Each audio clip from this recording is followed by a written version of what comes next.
Bapak Ibu saudara-saudari dimanapun kita berada pada malam hari ini, mari kita mau terus diperlengkapi, kita mau terus semangat dan selalu antusias di dalam Tuhan. Mari sama-sama kita datang kepada Tuhan, katakan pujian ini kepada Tuhan. Mari kita bertepuk tangan.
Shalom saudara sekalian, kita jumpa lagi dan kami sangat senang saudara kita jumpa, dan doa kami adalah kita semua dalam keadaan sehat dan tidak kurang apapun. Terima kasih Tuhan. Saudara, minggu lalu kita bicara tentang antikristus. Nah, hari ini kita akan membahas dan sampai minggu depan tentang antikristus ini dengan jelas, dan kita akan buka siapa-siapa yang termasuk menjadi antikristus ini. Nah, harapan kami saudara dan saya tidak menjadi antikristus. Nah, baik, sebelumnya kita berdoa lebih dahulu. Tuhan, kami mohon dalam MBS dalam mengenai jam hari kiamat yang lagi heboh dan viral hari ini, kami mau belajar tentang siapakah antikristus itu. Dan Tuhan, kami mohon Tuhan berikan kami penjelasan dan Roh Kudus yang campur tangan. Hidupkan firman Tuhan, hidupkan pikiran kami, hidupkan supaya kami dapat konsentrasi dan dijauhkan Tuhan kami menjadi antikristus tidak kami sadari. Terima kasih Tuhan. Dan kami mohon dan kami kembalikan segala pujian dan hormat hanya pada Tuhan Yesus. Amin. Nah, saudara sekalian, kita masuk yang namanya hari ini judul antikristus. Nah, kita lihat di sini antikristus itu ya kan sebetulnya orang ini, saudara sekalian, kami memakai orang ya. Orang ini tidak hanya menentang Allah, tetapi mencoba untuk menggantikannya. Nah, jadi saudara yang sudah jelas, antikristus dia mencoba menggantikan juru selamat. Jadi dia berani mengatakan bahwa dialah dan kelompok dialah yang menjadi juru selamat dunia ini. Nah, itu maksudnya adalah dia mencoba menggantikan. Jadi saudara, kata depan anti aslinya adalah menggantikan. Itu artinya dalam bahasa aslinya menggantikan juru selamat, menggantikan Mesias dunia ini. Nah, tetapi saudara, akhirnya itu menjadi anti, itu menjadi melawan. Artinya adalah melawan Mesias, melawan Yesus Kristus. Nah, saudara, siapapun antikristus itu sebetulnya adalah kendaraan atau alat yang dipakai oleh iblis. Iblis sangat senang kalau antikristus itu ada di dalam gereja dan di luar dan di mana-mana saja. Itu adalah kendaraan. Saudara, doa kami supaya saudara dan saya dijauhkan Tuhan menjadi kendaraan atau alatnya setan. Nah, antikristus berarti berarti kan melawan terhadap Kristus yang saya katakan tadi. Nah, lalu mengadakan apa? Mengadakan perlawanan. Ya kan, dia coba bagaimana caranya untuk melawan Mesias. Kemudian menentang Mesias tadi itu. Sudah itu bukan hanya itu, tetapi dia juga menandingi. Nah, ini pekerjaan Tuhan maupun memecah belah. Saudara, antikristus itu adalah memecah belah tubuh Kristus. Tubuh adalah maksudnya gereja atau semua gereja adalah tubuh Kristus. Jadi kalau ada gereja melawan gereja dan dalam gereja lokal ataupun gereja lain terjadi pemecah belah, saudara hati-hati, sangat hati-hati. Dia tidak sadari bahwa dia adalah antikristus.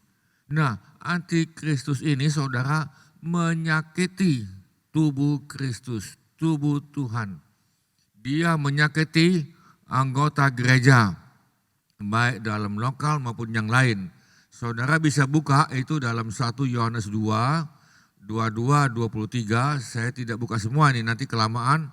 Saudara catat saja 1 Yohanes pasal 4 ayat 2 dan 3, Matius 23 ayat 13. Jadi saudara cukup panjang dan banyak referensi. Jadi kami bukan mengada-ngada, saudara bisa buka dalam Alkitab. Nah, lalu saudara, kami akan bacakan 2 Tesalonika 2 ayat 1 dan 2 tentang kedatangan Tuhan kita Yesus Kristus dan terhimpunnya kita dengan Dia. Kami minta kepadamu saudara-saudara. Artinya begini, Yesus kalau saya perhatikan dia pasti datang. Nah, datang itu kalau kita lihat ada 2 tahap. Nanti kita buka pelan-pelan. Tahap yang pertama adalah Yesus ada di awan-awan. Nah, supaya kamu jangan lekas bingung. Jadi hari ini saudara ada yang katakan, oh masih lama kan nih, atau masih cepat ini. Saudara jangan lekas bingung dan gelisah, baik oleh ilham roh maupun oleh pemberitaan atau surat yang dikatakan dari kami, seolah-olah hari Tuhan telah tiba. Nah saudara, ini artinya saudara mesti hati-hati adanya penyesatan. Nah saudara, kita lihat lebih dahulu hal-hal yang terjadi ya kan sebelum Yesus datang. Jadi ada peristiwa-peristiwa yang terjadi sebelum kedatangan Tuhan Yesus. Saudara, kalau sudah masih ingat ketika para murid Yesus 2000 tahun yang lalu, Yesus ulang-ulang mengatakan bahwa dia akan datang kembali. Padahal dia di depan muridnya tadi dan dia katakan aku akan datang kembali. Nah lalu murid-murid tadi itu bertanya apa tanda-tandanya, ya kan, bahwa engkau akan datang kembali, apa yang terjadi. Nah saudara, kita lihat di sini yang pertama, Yesus katakan nanti akan muncul banyak nabi-nabi palsu. Saudara, artinya haruslah datang, haruslah datang dahulu, maksudnya terbit dahulu murtad. Nah murtad ini apa ini? Kita lihat dalam bahasa Inggris, murtad itu adalah epostasi. Epostasi artinya pengajaran yang salah dan menyesatkan. Jadi adanya pengajaran yang salah yang menyesatkan. Nanti kita akan lihat datangnya dari mana ini nih. Nah saudara, adanya pengajaran yang salah dan menyesatkan. Sehingga murid Yesus yang tadinya sungguh-sungguh dalam Tuhan, dia bisa salah pengajaran. Dia akhirnya murtad, dia tidak percaya lagi kepada Yesus Kristus. Nah ini. Nah saudara, itulah sebabnya pada hari ini, itu kebohongan terus menerus diberitakan. Kan saudara bisa lihat, apalagi zaman multimedia ini, kebohongan itu terus menerus diberitakan sehingga menjadi kebenaran. Ya kan, si A ngomong bohong, si B ngomong bohong, si C ngomong bohong lagi ini. Saudara, itu seperti menjadi kebenaran. Nah maka itu saudara hati-hati zaman ini, saudara harus peka dalam berita-berita atau pengajaran yang datang pada saudara. Nah saudara, saya ambil tadi itu dari 2 Petrus 2 ayat 1a. Pertanyaan, pengajaran yang salah itu datang dari mana?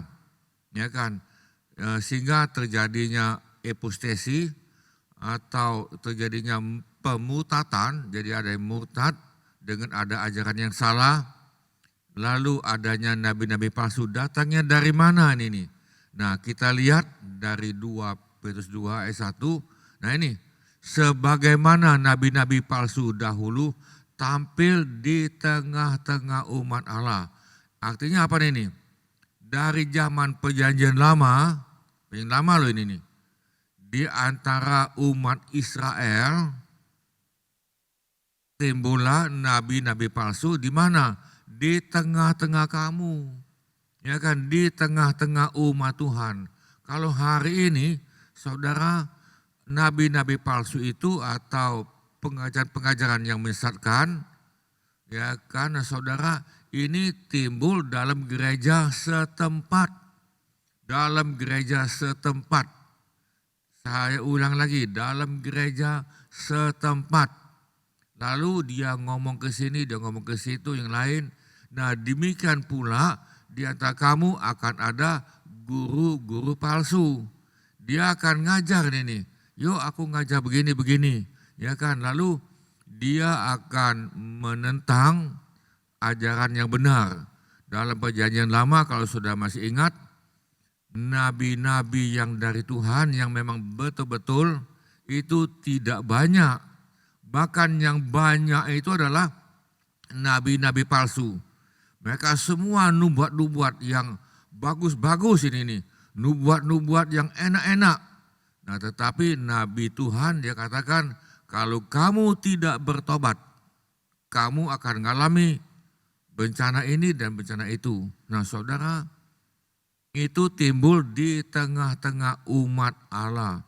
Jadi sekali lagi saya tekankan, di tengah-tengah umat, di tengah-tengah gereja lokal setempat. Nah tadi saya sudah katakan haruslah datang dahulu murtad. Tetapi ini nih ada lagi, ditambah lagi manusia durhaka. Jadi sebelum Yesus ada di awan-awan dan sebelum Yesus turun kembali manusia ke bumi, maka di bumi ini harus ada murtad dan manusia durhaka. Tadi kita sudah belajar murtad itu kan dari pengajaran, lalu kita lihat apa itu maksudnya durhaka.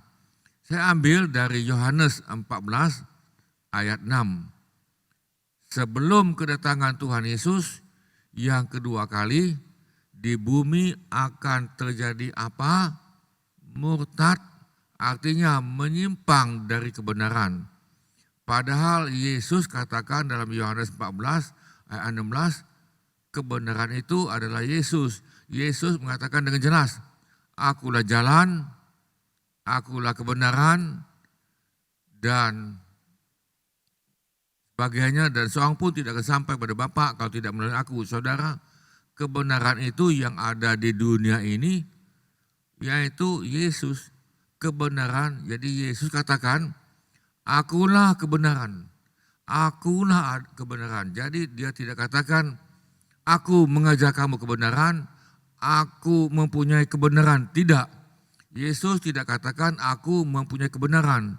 Yesus katakan dengan jelas, aku adalah kebenaran. Nah saudara, artinya kalau saudara mau lihat yang benar adalah Yesus. Nah kenapa Yesus ini nih? Apakah dia nabi? Nabi palsu lagi ini nih. Saudara, saya tidak bahas di sini. Sebetulnya kalau saudara kurang jelas, boleh tanya pada kami. Hubungi kami saudara dalam call center dan sebagainya. Yesus itu sebetulnya adalah kalimat Tuhan dan telah menjadi manusia. Nah itulah sebabnya dia berani mengatakan, akulah kebenaran, akulah firman Allah. Dan dia ngomong juga saudara kepada bangsa Israel, sebelum Abraham ada, aku sudah ada. Bangsa Israel bingung, umur kamu berapa? Abraham kan sudah ribuan tahun yang lalu. Nah saudara, mereka tidak mengerti ini. Nah lalu saudara, lalu yang kedua adalah adanya orang-orang durhaka. Durhaka itu apa itu? The man of sin, manusia berdosa. Manusia berdosa dan kita lihat lebih dalam lagi di sini. Nah kan tadi saya katakan ada murtad dan yang kedua ada durhaka. Durhaka itu apa itu? Saya kutip dalam bahasa Inggris, durhaka itu adalah lawless. Law itu adalah peraturan, tata tertib, adanya SOP. Nah itu tata tertib. Kemudian yang betul adalah law itu adalah firman Tuhan. Ya kan? Jadi di sini ada manusia yang tidak mau nih. Dia tidak mau dan tidak bisa menerima semua firman Tuhan. Nah padahal dari kami Alkitab adalah firman Tuhan. Jadi Alkitab adalah firman Tuhan. Jadi Alkitab bukan mengandung firman Tuhan, bukan. Alkitab bukan berisi firman Tuhan, bukan. Tetapi kita lebih jelas full gospel, yaitu Alkitab adalah firman Allah. Jadi saudara, ada manusia yang durhaka ini, dia tidak mau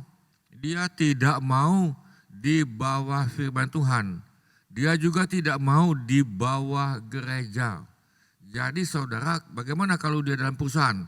Dalam perusahaan dia tetap tunduk, pasti tunduk ini nih. Kenapa? Karena kalau dia tidak tunduk dia akan dipecat. Lalu dia nggak dapat gaji ini nih.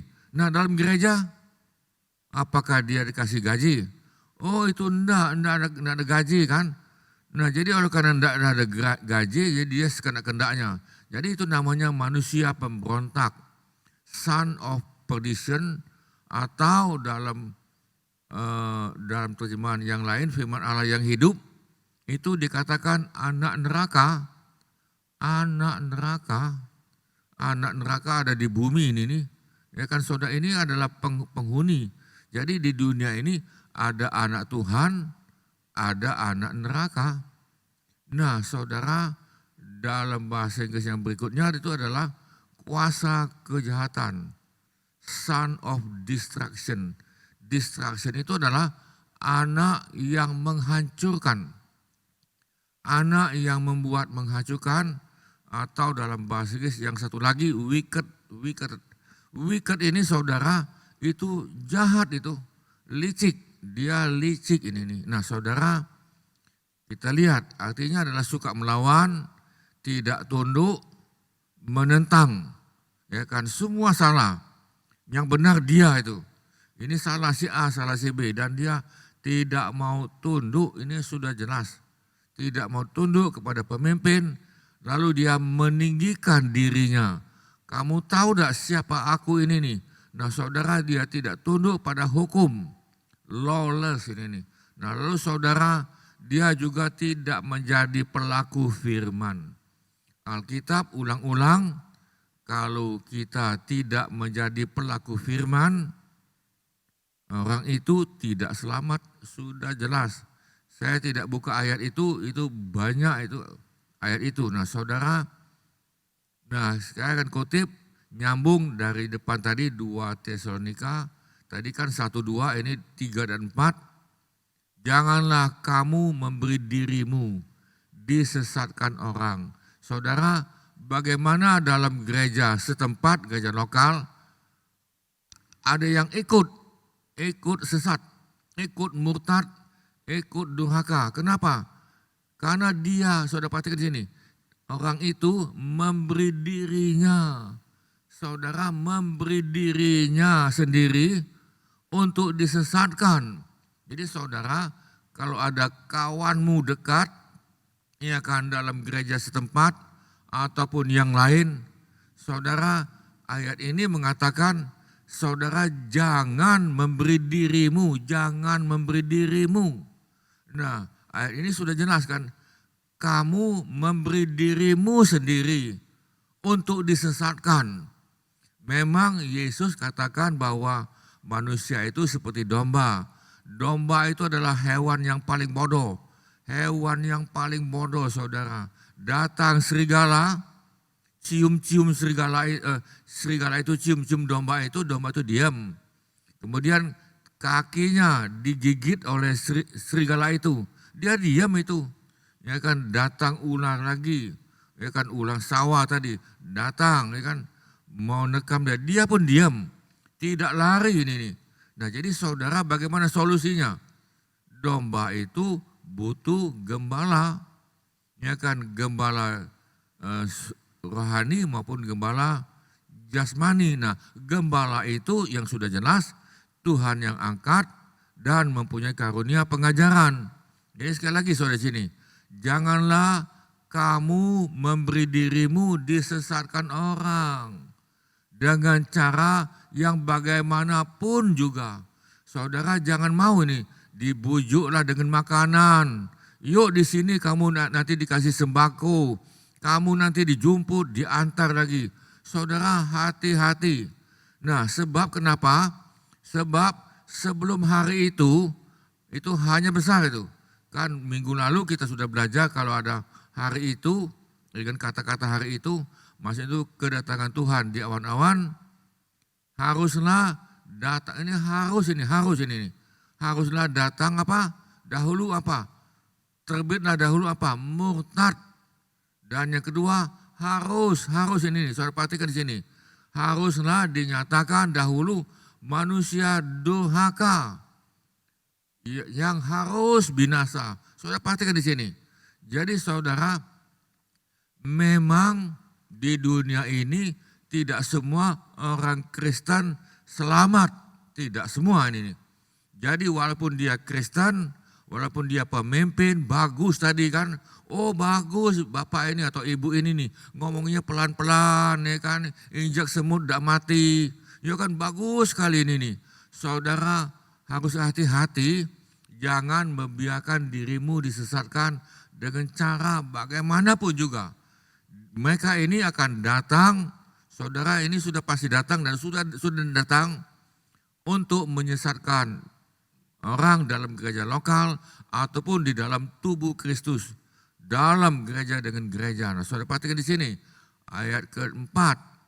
Nah, di sini yaitu lawan yang meninggikan diri. Nah, saudara, ini adalah dia akan mengaku. Nah, ini adalah antikristus bos. Ini bosnya ini. Jadi nanti itu akan datang antikristus yang menguasai dunia, yaitu lawan yang meninggikan diri di atas segala yang disebut atau yang disembah sebagai Allah. Jadi saudara, antikristus itu adalah dia mau di atas Allah. Saudara masih ingat dengan Lucifer, dia mau di atas Allah ini. Bahkan ia duduk di bait Allah dan mau menyatakan diri sebagai Allah. Saudara, ini bos besar, bos antikristus itu, dia akan membantu membangun bait Allah Israel yang ketiga. Dan bangsa Israel kalau dulu membangun bait Allah membutuhkan waktu 49 tahun itu kan. Tetapi hari ini saudara, bangsa Israel bisa bangun bait Allah itu dalam tempo 3 atau 4 hari. Bangunan itu mereka sudah siapkan dengan knockdown. Dan tentunya saudara, bait Allah itu tingginya itu sampai 12 meter dan 3 lantai itu. Besar dan sangat tinggi. Semua peralatan hari ini nih mereka sudah siap. Semua sudah siap, sudah ada di Yerusalem. Nah, kalau saudara ke sana saudara bisa lihat mereka sudah siap semua, kandil, baju imam besar dan sebagainya sudah siap ini nih. Dan Tuhan sudah siapkan lagi adanya lembu merah. Sudah siap, semua sudah siap. Nah saudara, nah hari ini ada yang menahan antikristus, ada. Jadi dia belum berkuasa, demikian juga antikristus kecil-kecil dalam gereja setempat itu ada yang menahan. Nah kita lihat di sini nih, ada yang menahan antikristus. Kita masuk lagi sambung, ya kan 2 Tesalonika 2 tadi kan 3 dan 4. Ini kita lihat ayat 5 dan 6, saudara bisa buka nanti di rumah di Alkitabmu. Nah, tidakkah kamu ingat bahwa hal itu telah kerap kali kukatakan kepadamu ketika aku masih bersama-sama dengan kamu. Paulus mengingatkan kepada muridnya dan kepada jemaat yang dia tulis kepada jemaat Tesalonika. Ya kan, dia katakan, sudah aku ingatkan pada kamu ulang-ulang kali. Nah, dan sekarang kamu tahu apa yang menahan dia. Saudara perhatikan ke sini, apa yang menahan dia sehingga ia baru akan menyatakan dirinya pada waktu yang telah ditentukan baginya. Saudara, antikristus yang besar itu Tuhan akan izinkan dia berkuasa selama 7 tahun. Nanti kita akan lihat nanti, ya kan. Nah saudara, Tuhan izinkan dia untuk berkuasa termasuk antikristus kecil di dalam setiap gereja lokal atau gereja setempat. Saudara, bukankah sangat mengerikan? Nah ini Paulus sudah katakan 2000 tahun yang lalu. Jadi kalau 2000 tahun yang lalu hari ini nih berarti waktu kita sudah sangat singkat sekali ini. Nah saudara, kita ingin tahu ini yang menahan antikristus itu apa dan siapa? Alkitab sudah mengatakan ini semuanya saudara yang saudara tanya semuanya dijawab dalam Alkitab. Sebetulnya Alkitab itu bisa mempertahankan dirinya sendiri asal saudara mau belajar, ya kan. Nah dia semuanya ditulis dan dijawab oleh di dalam Alkitab. Saudara, yang pertama, nah ini kuasa Injil yang menyelamatkan. Injil itu adalah menyelamatkan hari ini. Saudara perhatikan, ada kuasa Injil yang menyelamatkan. Tetapi pada hari ini juga sudah beredar Injil palsu. Sehingga saudara bisa baca dalam Galatia, hati-hati adanya Injil palsu.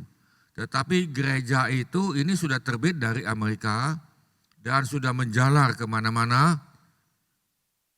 Ya kan, di antaranya yang masih berjalan hari ini nih, kalau dulu kan ada Injil Barnabas, Injil apa, dan itu memang akhirnya itu ditolak.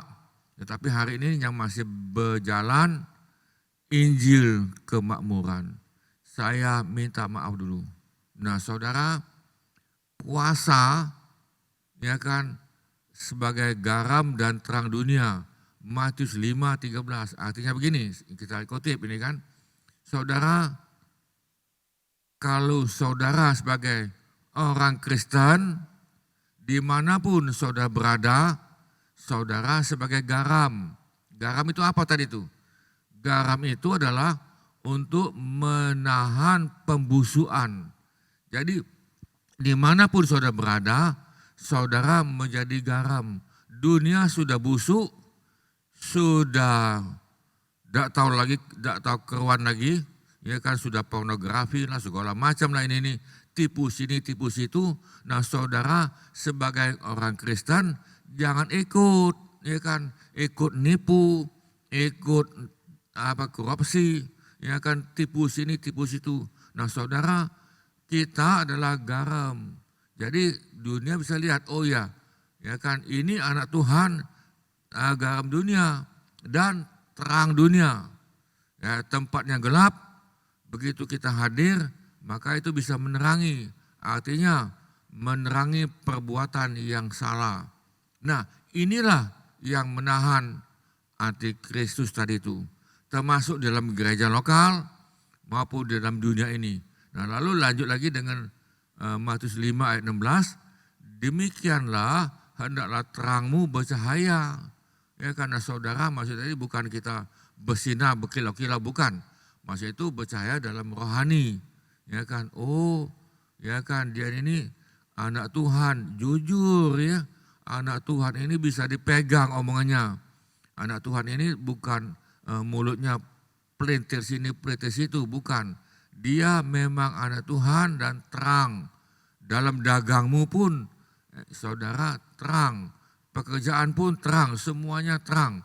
Supaya apa ini? Mereka melihat perbuatanmu yang baik. Saudara perhatikan ini, perbuatanmu yang baik dan memuliakan Bapakmu di surga. Nah inilah yang menahan antikristus. Tetapi, nah ini tebak tetapi ini nih. Ada juga orang Kristen loh ini nih. Dalam setiap gereja lokal perbuatannya tidak baik. Ya kan, tidak baik dalam masyarakat. Mereka bingung, kok ini orang Kristen nih tukang bohong, orang Kristen korupsi, ya kan. Nah, orang Kristen tidak bayar pajak. Nah, saudara, apakah Bapak kita di surga dimuliakan? Nah, tentunya tidak. Nah, inilah sebetulnya tanpa sadar dia adalah antikristus. Saudara, kalau saudara mendengar pengajaran ini dan saudara merasa tersinggung, wah ini ngomongin saya nih. Kami hanya mohon saudara bertobat. Jadi kami hanya mohon saudara bertobat dan minta ampun. Masih ada waktu saudara untuk diselamatkan. Ingat baik-baik. Kita di dunia ini hanya sementara, bukan selama-lamanya. Ya kan, untuk apa saudara mempunyai uang banyak, ya kan, mempunyai nama yang tinggi, hebat dan dihormati, tetapi nah ini nih, ya kan Tuhan tidak kenal.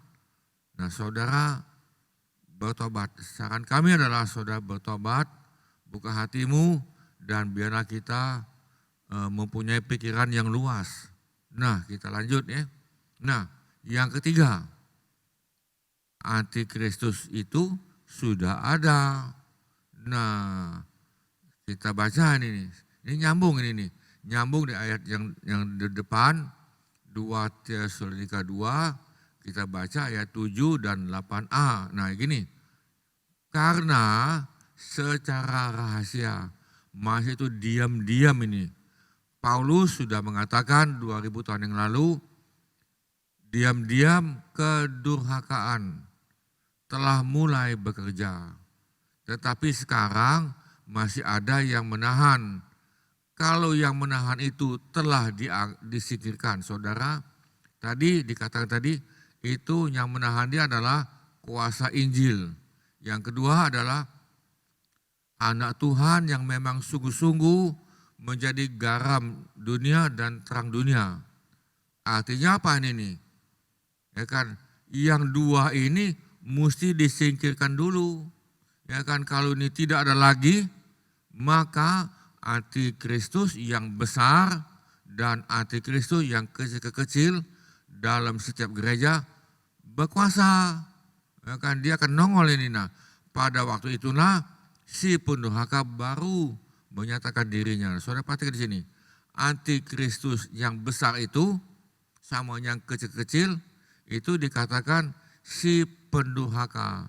Nah, jadi kalau yang menyingkirkan itu tidak ada lagi, ya kan, diangkat oleh Tuhan, maka yang antikris tadi itu yang ada dalam gereja lokal maupun yang besar baru menyatakan diri, baru berkuasa. Mereka diizinkan Tuhan untuk berkuasa selama 7 tahun di seluruh muka bumi ini. Nah, saudara, kita lihat dalam 1 Yohanes 2:18 ini supaya saudara jelas ini. Anak-anakku, waktu ini adalah waktu terakhir. Berarti kalau dulu sudah dikatakan waktu terakhir, hari ini sudah sangat-sangat terakhir. Dan seperti yang telah kamu dengar, seorang, nah saya perhatikan di sini. Nah ini bos ini nih, bos besar, seorang antikristus akan datang. Nah dia ini akan menjadi pemimpin dunia.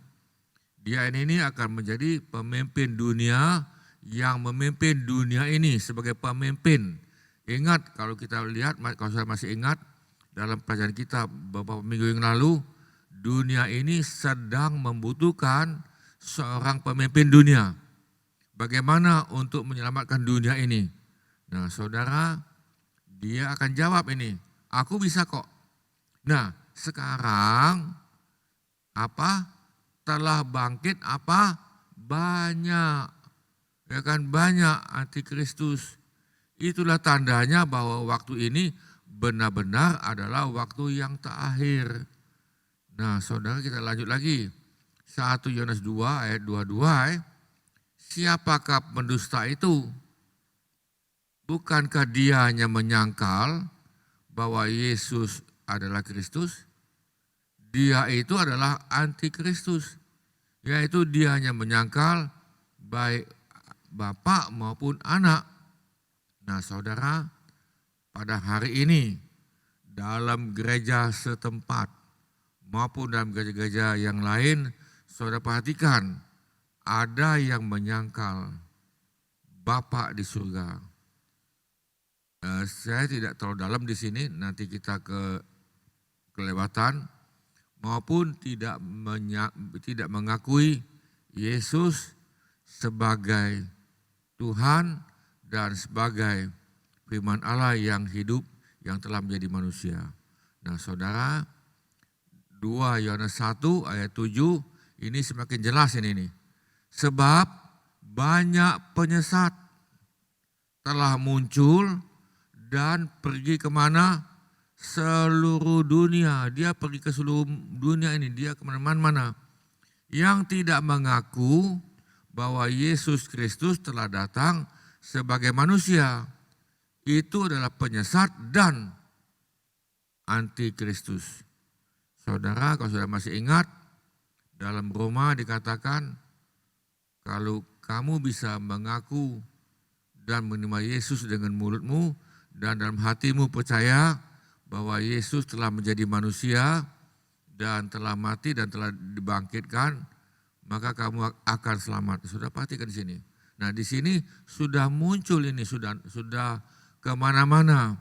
Yang ngomong ini saudara orang Kristen. Nah ini yang jadi masalah lagi. Ya kan, orang Kristen dalam gereja lokal, dia mempunyai pengajaran sendiri. Nah saudara, kita akan lihat berikut, ya kan, kalau ini kan agak panjang, kalau ini tidak habis saudara, kita akan sambung minggu depan. Nah gini, ini adalah kepribadian. Kita ingin tahu kepribadian dan sifat antikristus. Kita ingin tahu kepribadian antikristus. dan sifatnya kita ingin tahu. Nah, saudara, yang pertama, orang itu sangat pintar. Saking pintarnya tadi itu, saudara, dia menjadi licik. Saudara tahu licik itu. Licik itu dia pintar, tetapi ada maksud di baliknya. Jadi sangat pintar dan licik. Saya tidak buka, saudara bisa buka nanti Daniel 7 ayat 8, ayat 25, Yehezkiel 1 ayat 18, Wahyu pasal 4 ayat 6. Saudara, baik perjanjian lama maupun perjanjian baru sudah menyatakan dengan jelas. Orang itu sangat pintar dan licik, termasuk antikris lokal. Dalam gereja lokal juga sama. Sama ini, sangat pintar dan licik. Yang kedua, orang itu adalah orator. Dia bisa seperti pidato itu, pintar dia. Dan pengasut. Nah, mulutnya diberikan untuk mempengaruhi orang lain. Padahal ini sangat bagus kalau dia bisa sebagai penginjil. Dia tidak gunakan sebagai penginjil, tetapi dia gunakan sebagai penghasut dalam gereja lokal. Daniel pasal 7 ayat 8, Wahyu 13 ayat 2. Saudara berarti buka ini nih. Saudara, saya tidak buka, nanti kepanjangan. Yang ketiga, orang itu pandai menipu, pandai. Ya kan, ngomong itu manis ya kan. Yuk datanglah ini kan nih. Kami sudah rindu dengan kamu, datanglah di sini nih. Kami ada acara ini, ya kan. Ada acara itu, ini ada kesaksian, ini yang lain. Pandai menipu. Daniel 8 ayat 24. Nah, dia politikus ulung. Maksudnya itu kalau soal berpolitik bukan hanya politik dalam partai politik, bukan. Tetapi politikus dalam masyarakat dan yang lain-lain. Dia sangat pintar. Daniel pasal 8 ayat 24. Nah saudara, dia yang kelima, antikristus itu mukanya bagus, ya kan? Bukan jelek kayak hantu, bukan rupawan. Saudara perhatikan sini, rupawan. Nah itu Daniel 7 ayat 20. Nah saudara sekalian, kita masih nyambung lagi tentang kepribadian dan sifat antikristus minggu depan. Ya kan, minggu depan, dan kita sambung lagi saudara. Kita potong dulu dan kita berdoa. Tuhan, kami terima kasih kalau kami bisa mempelajari siapakah itu antikristus. Maksudnya adalah supaya kami jangan terlibat.